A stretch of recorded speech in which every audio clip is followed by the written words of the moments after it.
Madame, monsieur, bonsoir, soyez les bienvenus dans ce journal régional. Au sommaire, un tour de France à cheval pour montrer que rien n'arrête le handicap. Aurélie Brimat, amputée d'une jambe, a rencontré aujourd'hui les patients du Grand Feu à Niort.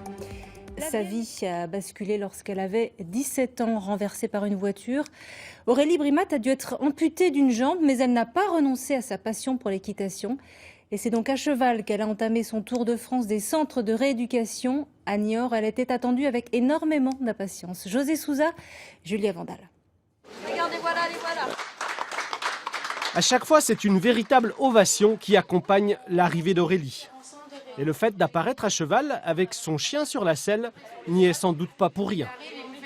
En arrivant avec ces animaux, le lien est tout de suite créé parce qu'arriver et dire « Salut, je suis handicapée, moi aussi, toi aussi, tu veux qu'on en parle ?» c'est plus compliqué. Alors que là, les animaux font le lien et puis dès qu'on met pied à terre, on peut directement rentrer dans l'intimité du patient. Que l'autre pied. Aurélie a été amputée d'une jambe à l'âge de 17 ans après un accident de scooter.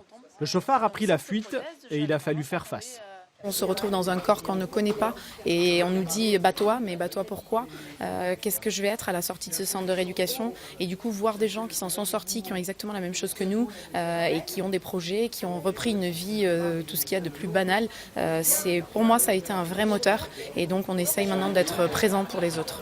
Les autres, ce sont évidemment les patients du centre de rééducation et de réadaptation fonctionnelle de Niort. C'est vrai que c'est un bon remède pour la rééducation. Ça vous donne envie de monter dessus ?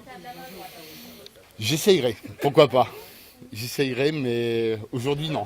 On a certains patients qui arrivent à ouvrir des mains alors qu'ils ne sont pas capables de le faire, juste pour caresser le cheval, qui arrivent à marcher droit alors que techniquement, sans le cheval, ils ne le font pas non plus. Donc il se passe quelque chose en fait entre l'animal et le patient. Finalement, on n'est pas très bien capable d'expliquer, mais en tout cas, ça fonctionne. Accompagnée par son père dans son périple, Aurélie visitera une vingtaine de centres à travers la France avec un seul message, rien n'arrête le handicap.